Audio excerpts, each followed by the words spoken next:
আমার স্বামীর পরকীয়ার কথা জানতে পেরে আমি খুব কষ্ট পাই, কিন্তু ওর মা ওকে কোনোভাবেই শাসন করেনি।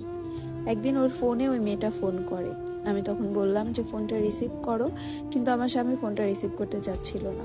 আমার অনেক জোরাজুরির পর ও ফোনটা রিসিভ করে। মেয়েটা ওকে ফোনে যা যা বলে আমি সবটাই শুনতে পাই। তারপর আমি ওকে বললাম যে তুমি না বলেছিলে ওর সাথে তোমার কোনো সম্পর্ক নেই, আমি তোমাকে শুধু শুধুই দোষারোপ করি, তাহলে এইগুলো কি? এই কথা শুনে ও রেগে আমার চোখে আঘাত করে। আমি বুঝতে পারিনি যে এই আঘাতের কারণে আমার চোখে কয়দিন পরে সমস্যা দেখা দিবে। তার কিছুদিন পর আমি ওকে না জানিয়ে আমার বাবার বাড়িতে চলে যাই। আমার বাবার বাড়িতে যেয়ে আমার বাবা মাকে বুঝতে দেই না যে আমি ওর সাথে রাগারাগি করে এসেছি।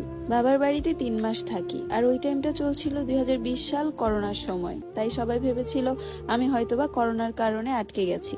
ওরা কেউ বুঝতে পারেনি যে আমি আমার স্বামীর সাথে ঝগড়া করে এসেছি, কারণ ওর সাথে মাঝে মধ্যে ফোনে কথা হতো, ছেলেদের খরচও পাঠাতো।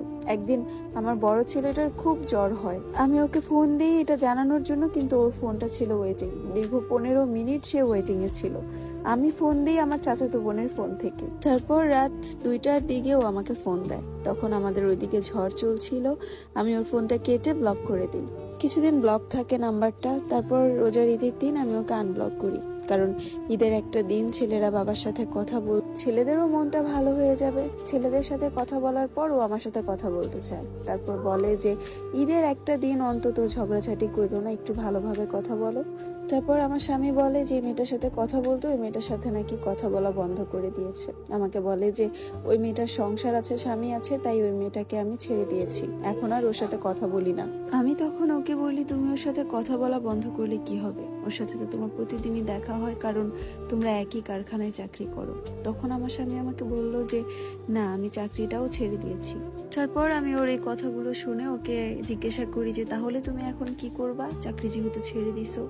তখন সে আমাকে বলে আমি অন্য কারখানায় চাকরি নিব, আর তুমি আমার বাচ্চাদের নিয়ে চলে আসো। তারপর আমি ওকে বলি এই লকডাউনের মধ্যে আমি আমার ছেলেদেরকে নিয়ে আসতে পারবো না। তখন ও কিছুদিন পর যায় আমাদেরকে আনতে।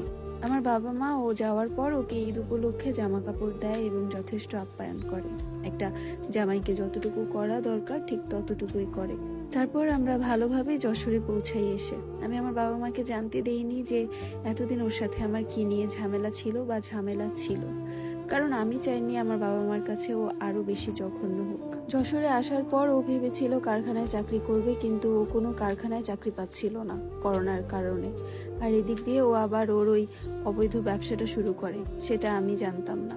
এইবার আবার আগের ব্যবসা না, এবার নতুন আরেক ব্যবসা করে। এবারের ব্যবসাটা ছিল ওর গাঁজার।